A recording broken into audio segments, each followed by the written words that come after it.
Coming up on Citrus TV News Live at 6, it's Valentine's Day. Find out whether SU students are swooning or sulking for this emotional holiday. Winter weather is here, but what does it mean for downtown's annual Winterfest? SU alum Bob Costas continues to battle an eye infection, but his absence will allow another TV great to make history. And SU's men's basketball battles NC State this weekend. Are they favored to keep up their flawless record? All that and more. Citrus TV News Live at 6 starts right now.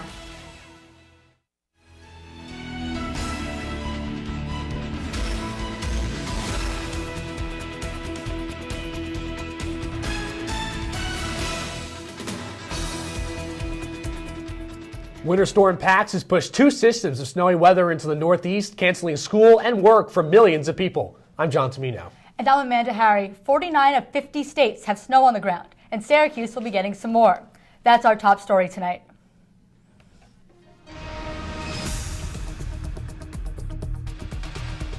Several more inches of snow will fall across central New York today as Winter Storm Pax makes its way across this area. Since yesterday morning, Syracuse has received 7 inches of snow. Accumulations of an additional 6 to 10 inches are possible in some areas, although the steady snow will begin to taper off throughout the course of the day. Another low pressure system is also headed towards central New York from Canada and is expected to bring more snow over the weekend.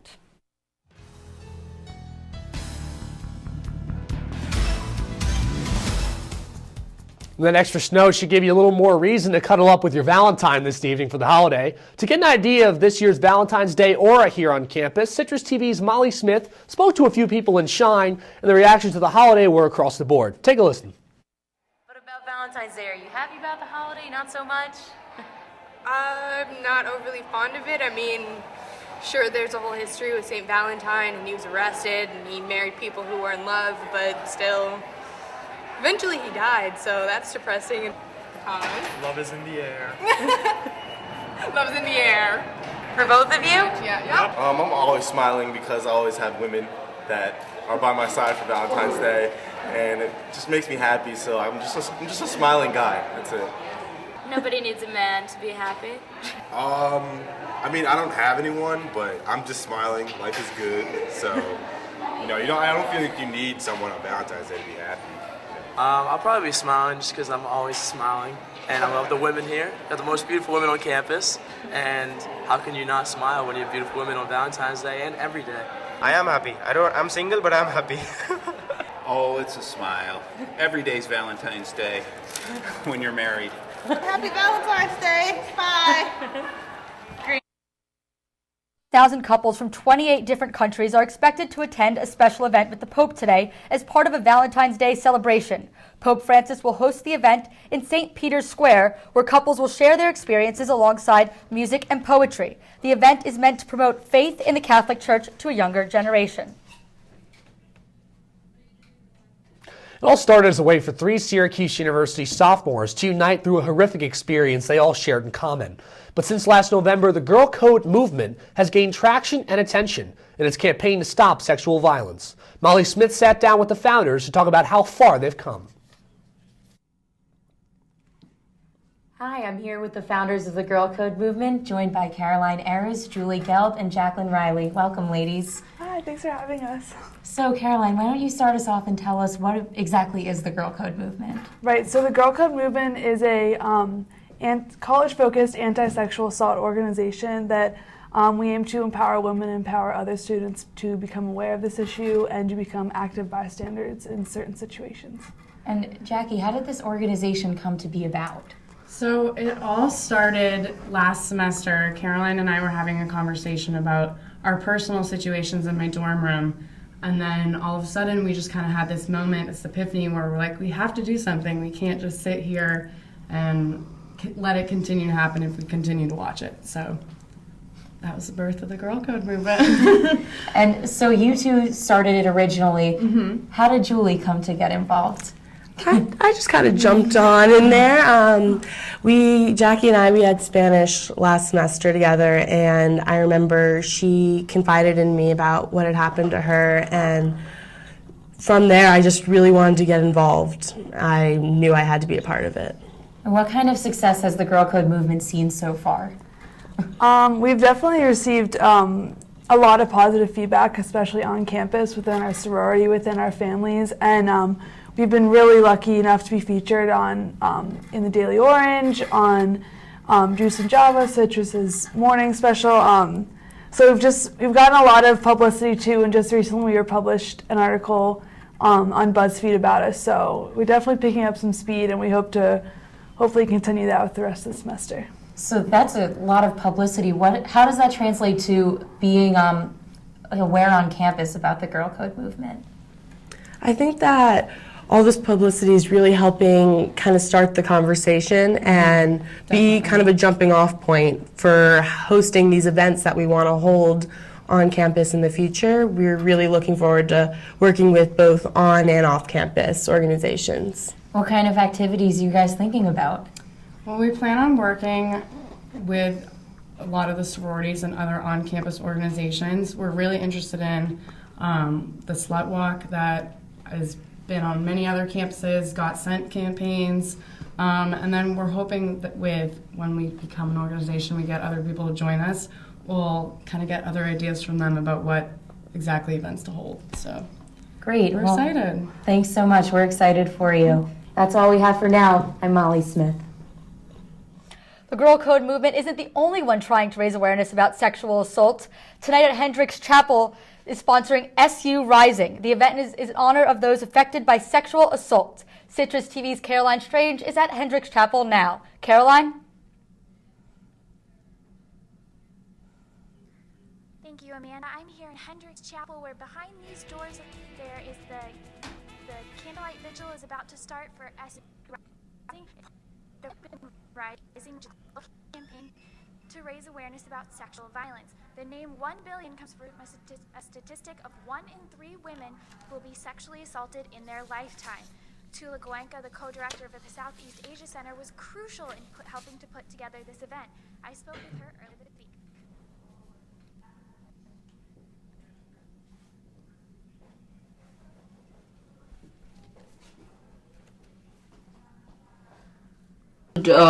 I really hope that we can keep doing this, and that the more student organizations that can take part in it, the better. I mean, this is really an event for students to stand united against sexual assault. And a lot of people have said to me, oh, it's Valentine's Day. And I'm like, that is the purpose of it, you know, to do it on Valentine's Day, and you just come for a few minutes and just remember what love is really about.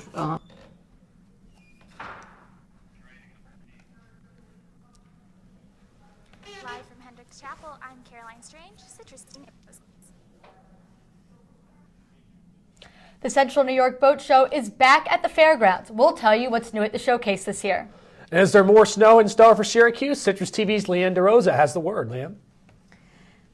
Yeah, well, here on the Hill, we woke up to at least 7 inches of snow from overnight, and more is on the way. Stay tuned for your full weather forecast to see what to expect for this Valentine's Day weekend. Stay tuned.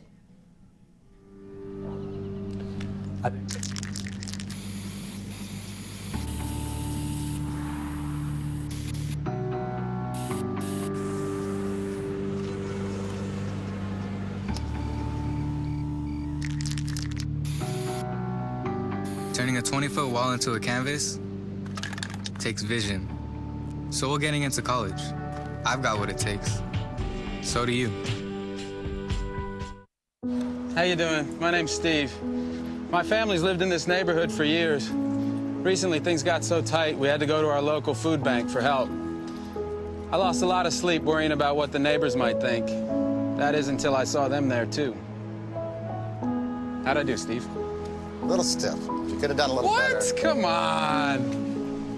You know, I have an Academy Award. Yeah, but not for playing me. Play a role in ending hunger. Visit feedingamerica.org/hunger and find your local food bank. You realize that 49 million Americans struggle with hunger? That's 1 out of every 6 Americans. These people are around us every day. They're our friends, they're our coworkers, their kids go to school with our kids. Sometimes we're not even aware that they're struggling. This problem is closer than you think. But so is the solution. Play a role in ending hunger. Visit feedingamerica.org/hunger and find your local food bank.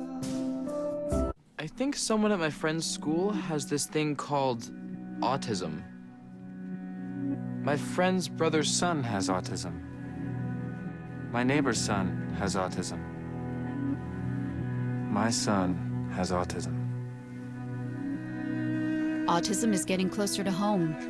Today, 1 in 88 children is diagnosed with autism. That's a 1,000% increase in the last 40 years. Learn more at autismspeaks.org/signs.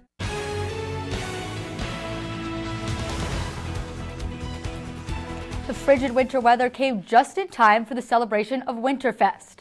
The fest is taking place in downtown Syracuse as part of the weekend celebration. All the downtown restaurants will feature different chowders as part of a chowder cook-off. There will also be ice skating at Clinton Square and a human dog sled race. Winterfest has been taking place in the city of Syracuse since 1985. The fest will last through next Sunday. You might not think winter is the time to buy boats, but it's a time that dealers start to showcase them. Our very own Caroline Strange visited the Central New York Boat Show to see what they had to offer. Despite below freezing temperatures and snow blanketing the ground, boat enthusiasts are making their way to the Central New York Boat Show. There's 3 buildings, folks. There's a shuttle that takes you to each building. While sales in the boat industry had gone down after the economic crash in 2008, they've gone back up in the past few years. Dealers such as Joe Mann use this show as an opportunity to engage with potential buyers and see what they like. This show is a great economic indicator for me for what the rest of the year is going to be like too. And Mann is no stranger to the show. This is his 22nd boat show here in Syracuse, and it's no surprise since with over 500 boats on display, Mann says it's one of the largest boat shows in the state. This is the second largest boat show in New York State other than the Jacob Javits show in New York City, which is in early January. But this is the largest show in the state, and you know, this is where I got to be. There really isn't any other place I can really go to right now. Joe Mann is debuting some brand new technology for not jet skis, but sea-doo watercraft, including new brakes, which are an option on this vehicle. But not only is it a place to showcase boats, it's a place to showcase photography. This is Tim Kocher's first time selling paintings at the boat show. This was kind of a test for us to see how well we would do, and we weren't quite sure, you know, if it was going to be the right venue for photography, but it ended up working out really well. That's not the only thing that Kocher makes. He also carves wooden signs. Kocher owes his success to the topic of his work. You know, it has to do with boating, and we're boaters ourselves, so that relationship works out well. The boat show will be in town until Sunday, February 16th. From the New York State Fairgrounds, I'm Caroline Strange, CitrusTV News. Tickets for the show are $10 for adults and free for children 13 and under. Roughly 100 teachers from the Syracuse City School District gathered yesterday to discuss ideas on how to better deal with violence and disruptions in the classroom. Teachers shared stories of how they had been personally attacked by students. One teacher got emotional when she discussed the time she was attacked by a 6th grader who punched her in the jaw and tore out a clump of her hair. School Board President Pat Bodie has agreed to look into the incident in order to ensure safer schools. Another discussion of plans for Interstate I-81 took place last night featuring urban planner Mark Norman. Norman directs the SU program Upstate, which is a center for design, research, and real estate. He showed the crowd examples of viaducts and street-level highways, acknowledging the many questions that remain about what will happen to the elevated portion of the highway. The city of Syracuse became even more diverse this week. Judges granted citizenship to 89 people on Wednesday. Naturalization ceremonies were held at both the Onondaga County and the U.S. District Courthouse. Among the individuals, their countries of origin ranged from Ghana to Cuba to Vietnam and more.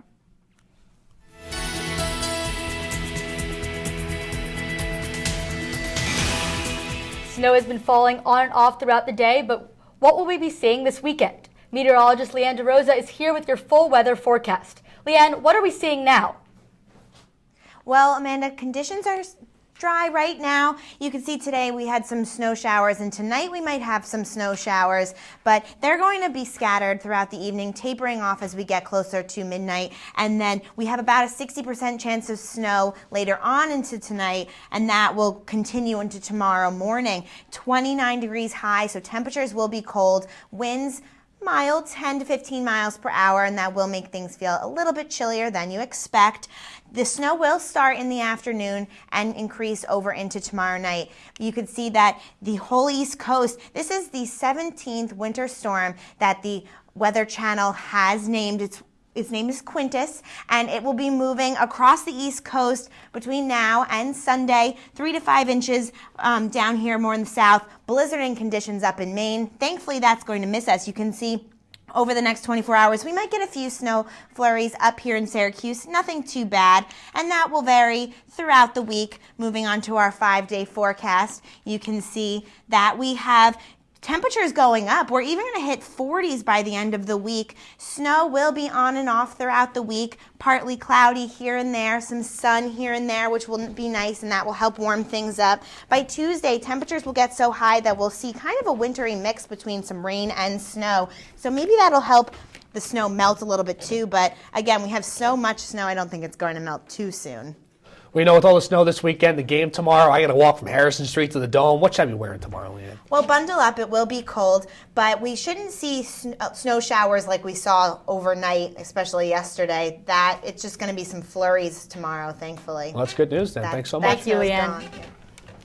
Day 7 of the Olympics was yesterday, but were there any medals handed out to American athletes? And a terrifying act of nature in Indonesia. Find out what evacuated 75,000 people from their homes.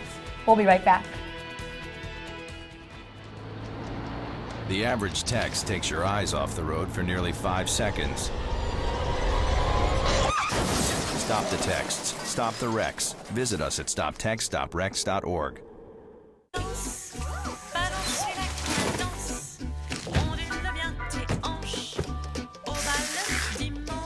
You didn't give up on sex. Don't give up on birth control either. There are more methods than you think. Find yours at bedsider.org.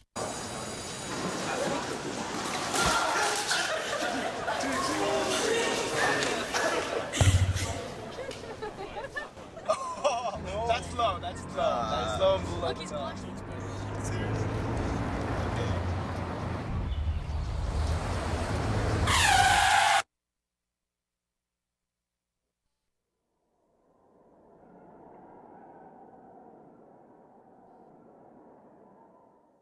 Danse, balance la cadence, ondule bien tes hanches, au bal du dimanche. You didn't give up on sex. Don't give up on birth control either. There are more methods than you think. Find yours at bedsider.org. The average text takes your eyes off the road for nearly 5 seconds. Stop the texts. Stop the wrecks. Visit us at stoptextstoprex.org.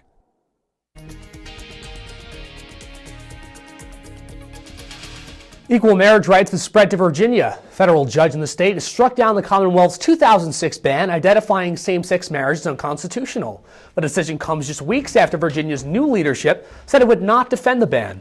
Federal judges in Oklahoma and Utah took the same stance in recent months.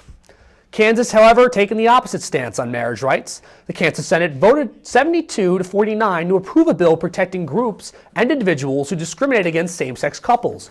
The bill prevents the ability to sue religious groups, organizations, and individuals who deny services to same-sex couples or fail to recognize the relationship. Same-sex marriage is legal in Kansas. More history being made in Sochi tonight. Former Today Show co-host Meredith Vieira will become the first ever female anchor of primetime Olympic coverage. Matt Lauer's been filling in for Bob Costas, who is still out with an eye infection. Lauer's been covering both the morning and night shift of the Olympic Games for NBC. Says he's going to use tonight to catch up on some sleep. If you haven't been watching the Olympics, it was a good day for the Americans yesterday. The U.S. swept the podium of the men's slopestyle skiing, bringing the total medal tally for the U.S. to 12 at the end of the day's competition. The U.S. added another medal today to match Norway for the most overall medals at 13. More American performances are going to air tonight in primetime as Bodie Miller and Ted Ligety ski in the men's super combined. In figure skating, Jeremy Abbott and Jason Brown will perform their free skates programs. Both are currently off the podium following last night's short program.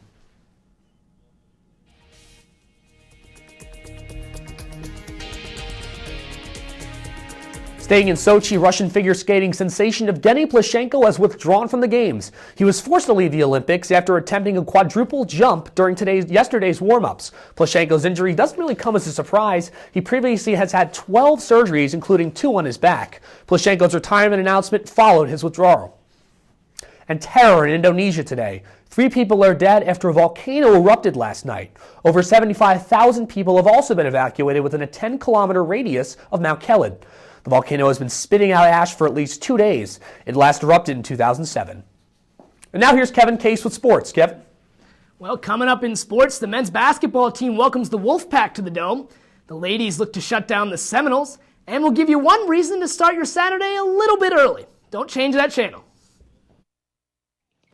Welcome to my block party. Glad you can make it. The only triple doubles you get come with fries. Last time you blocked someone, you were online. I can do this all day. Your moves are just gay. Using gay to mean dumb or stupid, not cool. Not cool. Not in my house, not anywhere. It's not creative, it's offensive to gay people. And you're better than that.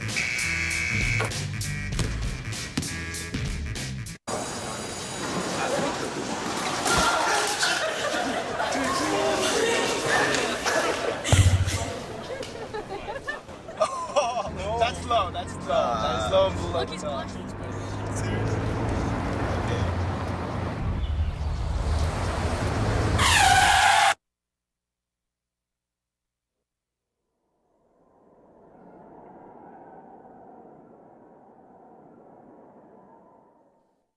Packers. Viking. Packers. Viking. Packers. Red state, blue state, vegan, Carnivore. We come from different places. Uptown. downtown, Night owl, Early bird. We come to different conclusions. Half empty.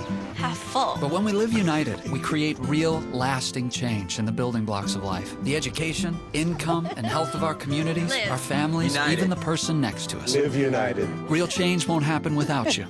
So give, advocate, volunteer, live united. Sign up at liveunited.org. Know what? What? Since I got adopted, I've learned a lot about these humans. I know. I mean, check out these two. It's Flirt City over here. Yeah, I noticed that. It looks like my human is definitely into your human. Oh, look! I think she's getting his number. Nice. Your human's got some sweet moves. Takes after his dog. Oh, look, they're doing that thing where they put their arms around each other. She kicked up a leg. It's like in the movies. That's awesome. Looks like we're going to be hanging out a little bit more. Well, let's get you your sports fix. After an exhilarating win over Pitt on Wednesday, SU men's basketball hosts NC State this weekend. Jim Boeheim and his squad look to improve on their school record 24-0 start against the Wolfpack. NC State started slow in conference play, but has bounced back to win 5 of its last 6. The Wolfpack is carried by forward TJ Warren. The sophomore leads the entire ACC in scoring, with an average of more than 23 points per game. Tip-off is set for 3 o'clock on Saturday. Now let's move on to the ladies. Last night, SU women's basketball welcomed Florida State to the Carrier Dome. Both teams came into the game smack in the middle of the ACC standings. Let's head to those highlights. Well, here's the opening tip. FSU, Syracuse underway. Natasha Howard puts it in for 2. First basket of the game, it's 2-0. Keep that name in mind. She would be a big part of this one. Here she is again down low. She gets the foul and the hoop to go. Florida State taking control of the game early on. But Syracuse trying to hang in there. Here's Lachey Taft, knocks down the deep 3. She would have a team-high 18 points in the game, but would it be enough? Well, not with Natasha Howard on the court. Here she is again going coast to coast, gets the layup to coast. She was absolutely unstoppable last night. Here's one more clip of her, a quick move down low, puts it in. Howard finishes with 40 points on the night on 14 of 19 shooting. Syracuse falls 83-59. Now let's move to the pro ranks in the NBA. All-Star Weekend is on the horizon, but the Nets had one more game left before the break. They traveled to Chicago to take on the Bulls. Let's head to the Windy City. Here we go. Pick it up in the third quarter. Joe Johnson, a little bit of an offensive foul on Jimmy Butler, but Butler takes some exception, gets in Johnson's face. A bit of a scuffle. Refs would have to separate the players, but let's get back to the basketball, shall we? Here's Andrei Kirilenko. He knocks down a 3. That puts the Nets down 3 in the fourth quarter, but that's as close as they get. Taj Gibson knocks down the deep 2. The Bulls would pull away. They're pumped up. They're going to go on to win 76, excuse me. And in other NBA action, here's Kevin Durant and the Thunder taking on the Lakers in the fourth quarter. Durant knifing through the defense, smooth lay-in. But the Lakers would hang in there. Russell Westbrook enjoyed that one. Here's Steve Blake with a circus shot and the foul. You kidding me? 95-94. LA is in the lead, but in the end, too much KD. Here's this deep three. Bang. Knocks it down. Oklahoma City is going to go on to 107-103. They're the best team in the Western Conference at the All-Star break. Well, early on, our news team told you what to expect tonight in Olympic primetime coverage. But if you're an early riser or ready to sacrifice some sleep for the USA, set your alarm for 7:30 Saturday morning. The U.S. men's hockey team is set to take on host country Russia. The U.S. won its first matchup against Slovakia 7-1, while Russia topped Slovenia 5-2. The Russians boast a whole host of NHL superstars, including league-leading scorer Alex Ovechkin and Penguins center Evgeny Malkin. The American team is led by Blackhawks star Patrick Kane and Maple Leafs right winger Phil Kessel. Thank you, Kevin. Maybe Valentine's Day around the nation, but not one in Georgia County. Find out why love won't be in the air there until Tuesday when we come back.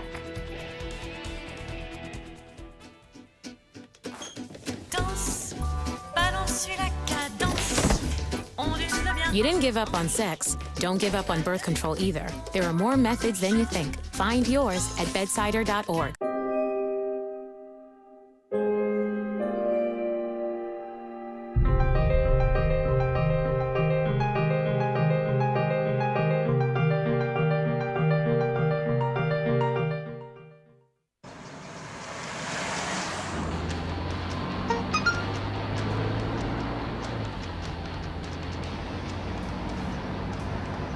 The average text takes your eyes off the road for nearly 5 seconds.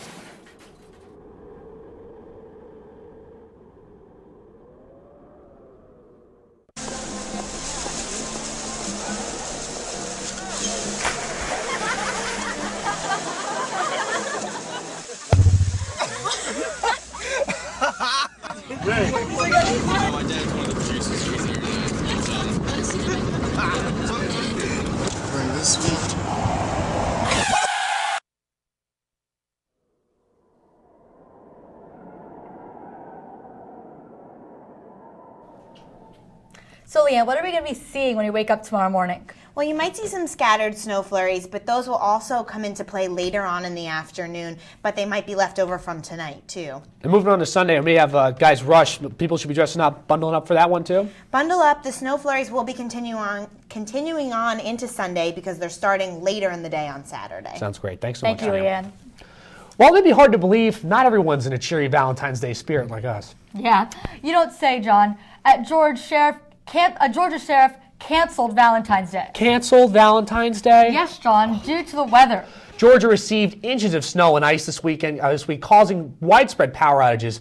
The sheriff was trying to be cautious when he declared his county a no Valentine's Day zone in a post on the department's Facebook page Wednesday night. But don't worry, John. He's going to reschedule. Excellent. It's a Tuesday, and he's going to give the roads some time to thaw before the men have to run out and get their gifts. The men in that county definitely lucked out not having to go get the gifts or take their spouses home. Yeah. Yeah, I'll tell you, I just, for Valentine's Day for me, I'm not going out on any dates or not, but this weather, I have a lot of friends that are going out to eat right now, Cheesecake Factory, downtown on Erie Boulevard. They don't have to buy the chocolate. They don't have to spend the money. Well, those men don't, but my friends certainly do. Hopefully they get safe drive zone down there. That's all we have for the evening. Thanks for tuning in. John Tummino. And I'm Amanda Harry. Have a great night, Syracuse.